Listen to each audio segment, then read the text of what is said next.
What's up, you guys, and welcome back to my channel. Thank you guys so much for stopping by.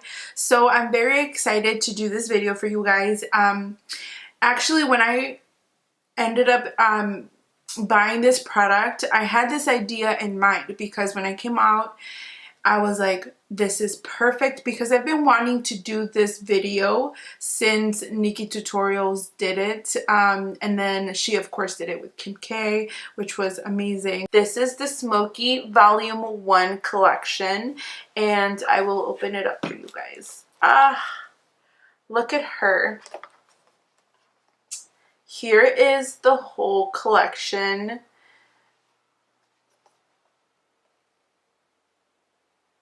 Here is the whole collection. It really is beautiful.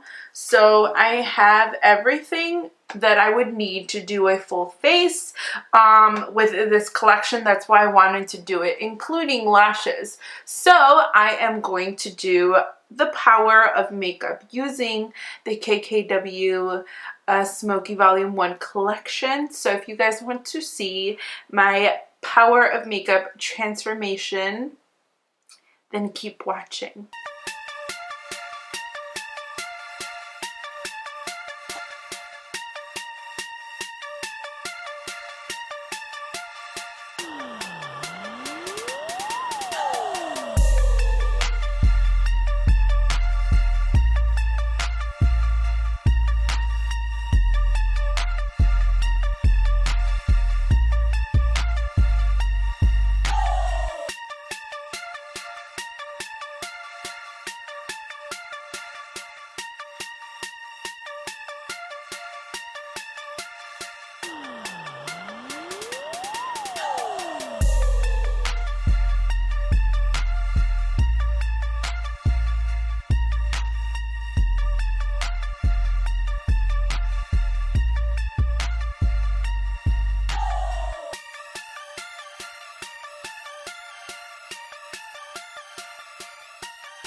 Alright, you guys, so that is it for this video. This is the final look for my Power of Makeup video. I don't know, I feel like there's not a lot of difference with makeup. I just feel more fierce when I have my makeup on, as if, you know, I have no makeup. I feel like, I don't know, like a different personality when I do wear makeup. I just feel like very powerful, fierce female with makeup on. Without makeup, I also feel just very innocent, wholesome looking, little Mexican. So I don't know. Let me know what you guys, which side you prefer. Let me know if you think this makeup look was extra. I love, oh my gosh, the look that I created with this little palette. Oh my gosh, like there's only 6 colors in here, but I wanted to go so many different ways, but the end result that I created is just, I love it. Like, I love it. It's a very soft, smoky eye. We can make it more intense, but I feel like this is just very, like, relatable. I feel like no woman would be scared to try this look out. So, I don't know. Let me know what you guys think. Don't forget to like, share, and subscribe. And let me know if you guys like this end look. If you guys want to see the whole face with this look, please let me know. If you want me to keep using the Smokey KKW Beauty Bible, please let me know as well. Yeah, drop me comments and let me know what you guys want to see next. Also, before I forget, I am a little bit overwhelmed. I just want to thank you guys, everybody who has been entering my giveaway. I cannot believe the response I got to the giveaway. At first, when I did the giveaway, I was talking to my husband and I'm like, you know, I have a little bit of following and I never want to, you know, be a person that buys followers or buys subscribers, because I want to be real. I want to be present. I want to be here on YouTube and have a family on YouTube. I want to have people to talk to. So I was thinking of, you know, obviously when people do giveaways, they do it so they can grow their following and they can get to know people, or to just give back to their subscribers or their followers. And I do the same thing. Honestly, like, I love you guys so much and I am so grateful for you guys. I want you guys to know that my intentions are very honest. I do want to grow my platform. But I don't want to do it in a sneaky way. I rather grow it by giving back to you guys. And I hope that one day I'm able to give back more than just free products. I hope to one day be able to help people in a bigger way. So until then, I want to keep thanking you guys by doing giveaways and having my beautiful, sweet, amazing subscribers just have a little piece of what I have. So I just want to thank you guys so much. Not to get so deep. I am in my feelings, however. So, yes, I thank you. Muchas gracias a mi gente bella, hermosa, por seguir apoyándome y seguir mi canal. Quiero empezar a hacer más sorteos, como sorteo de agradecimiento a todas las personas que me están persiguiendo en YouTube y en Instagram y todas esas cosas, porque se los aprecio y espero que un día pueda dar más que nada más productos gratis, pero hasta que llegue ese tiempo, les quiero seguir dando las gracias por regalarles productos que tal vez ustedes no puedan comprar por sí mismos. So, yes, that is everything for today, you guys. Thank you so much. Let's keep the positivity and love train going. Thank you guys so much for watching this video, and please don't forget to like, share, and subscribe. And as always, adios.